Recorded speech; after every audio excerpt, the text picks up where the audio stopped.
business, look, welcome to Terry's Tips, guys. Get a notebook, get a pen, because this is a video that you have been asking for.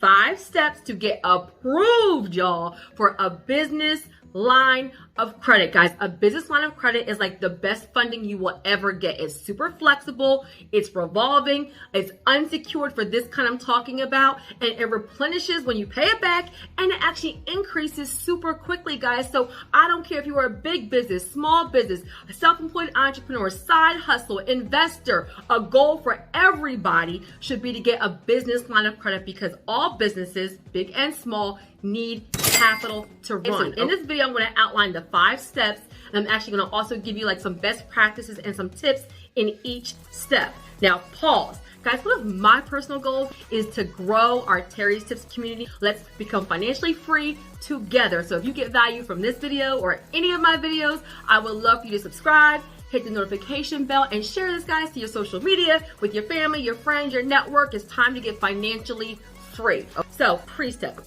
Your pre-step is to get incorporated. That means register your business with the state, to have an EIN required, guys, okay? Whether you have employees or not, whether it's a side hustle or not, whether you're a full-time entrepreneur or not, because you want the business line of credit to be in your EIN and your business name, not your name and your personal social. And a business checking account, non-negotiable, right? Because for a business line of credit, when you get approved, and you will, they actually direct deposit the money into your business checking account, and then you can use it for anything. So your pre-step, be incorporated, EIN, business checking account, non-negotiable. All right, now step number 1, okay, is to pull your personal and business credit reports. Guys, you must know where you stand before you go to the lender. This is high level nugget. Stop applying for things and just crossing your fingers. Have a 700 and above personal credit score. Now, I'm not saying that for a business line of credit, you necessarily have to always have a 700, but let's be real. Let me be transparent with you. The higher your credit score, the more likely you are to get approved, and the more likely you are to get a big amount, okay? So pull your personal credit and figure out where you are. Pull your business credit. Now, right here, depending on the lender, they may or may not look at your business credit a whole lot, but no matter what, even though this is business credit and business funding, the majority of the lenders will still look at you, the business owner's personal credit, as part of the approval process, even if it's in your business's name, business EIN, reports to the business bureaus. Okay, so pull your personal credit reports. I recommend my FICO or Credit Check Total. And for business, I recommend you do nav.com. Now, step number 2, also critical, determine how much you need and what you're going to use it for. This is not a fluff step. Sometimes you guys actually go in front of these lenders, and what you say to the lender or what you put in your application is the reason why you're being denied. So how much money do you need, right? And if you're a brand new business with poor personal credit and no revenue, don't go to lenders asking for $100,000. Can I be real with you, okay? So do something that's reasonable for your type of business, your expenses, that will help you grow, that's comparable with your revenue, if you have any, that's comparable with what you need to grow your business. How much money do you need? Now, business reason. Guys, lenders want to fund businesses that are thriving, that are growing. So you are not saying things like, I need it just in case. I need it as a cushion. I'm going to have it as a reserve. I'll plan on getting it, but not using it right away. Literally, lenders hate to hear that. They don't want to approve you for money, and then you're going to say, well, I'm not really going to use it anyway. They want to fund businesses, right, that are growing, thriving. So some better uses, right, are expansion, opening up a new location, hiring employees, if there's any kind of equipment, if there's inventory, maybe marketing. Guys, think about something that's a good use for your actual business that would help you grow, okay? The reason why, know this in advance. Do not get in front of the lender and not have it mapped out as far as what you need the money for and how much you need and what you're gonna do to, what it's gonna do to help you grow your brand, okay? Step number 3, also critical, is to pick the lender. Critical, okay? So I'm gonna put it in 3 categories, right? You're gonna have your big banks, right? Your big banks are like your Chases and your Wells Fargo and your Bank of America, right? Then you're gonna have your mid-level banks. I'm gonna put credit unions in here too. Your mid-level banks, your regional banks, those are banks like Regions, Citizens, KeyBank, Truist, BB&T, all of those things, or your credit unions, guys. Nugget. The mid-level banks have money for entrepreneurs. They even have money for women. They have money for vets. They have money for minorities. And the majority of this funding is not advertised anywhere. So a lot of times they have all this money that they actually need to give away, but people don't apply for it and people don't qualify for it.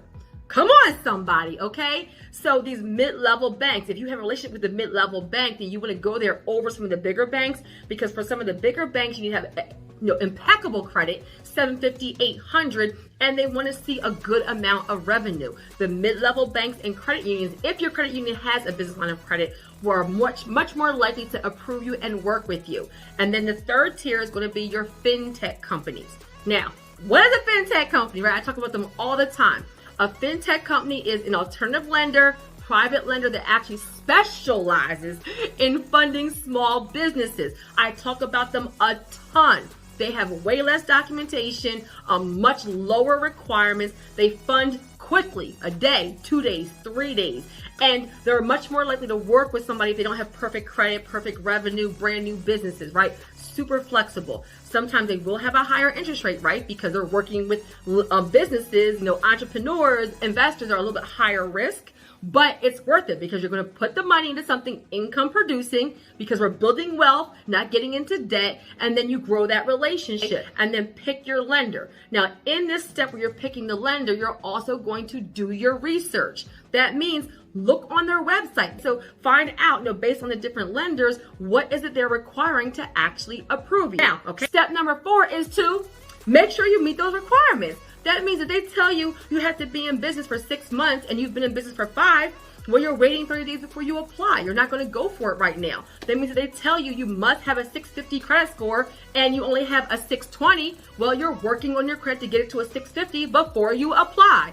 So this is actually part of building business credit, making sure your personal scores are high, 680 and above, and 700 and above is like really what I want you guys to be, a 700 and above. So do the actual work in this step to make sure you meet the criteria of the lender. Whatever you need to do for personal, whatever you need to do for business. Another example for business is making sure that you have a DUNS that matches all your information and making sure that your business address matches everywhere. The business address registered with the state is the same as your EIN, is the same as your DUNS, is the same as your business bank account. The underwriting criteria for some lenders where it actually says business address matching everywhere. Guys, you can have everything else done and it be something small like that and they will deny you. So make sure you meet the requirements. And then step number 5, apply and go get your money, right? Once you've done all this pre-work, guys, you've checked your reports, you've picked the lender, you know how much money you need,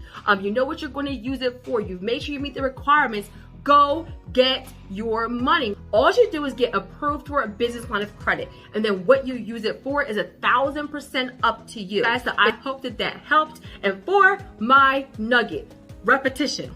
Adults learn by repetition. You become an expert by repetition. What is it, like 10,000 hours they say? You need to be doing something to actually consider yourself as being an expert. So what does that mean? When I'm having Zooms, when I'm having courses, when you guys are watching videos, you're frustrating yourself because you're watching one video, one time, and you expect to remember it all and be an expert. Guys, repetition is the mother of all, the key of all learning. It is. So watch the video, rewatch the video, go to the training, go to another training, go to the masterclass, do the workshop, make sure you're actually doing the work. But as you do it more and more, as you hear it more, as you see it more, as you're doing the activity, as you're staying in the environment, come on somebody, that's how you actually get the knowledge, the skills, the experience to change your whole life. That's how you actually learn. Amen. Repetition is the key to becoming an expert.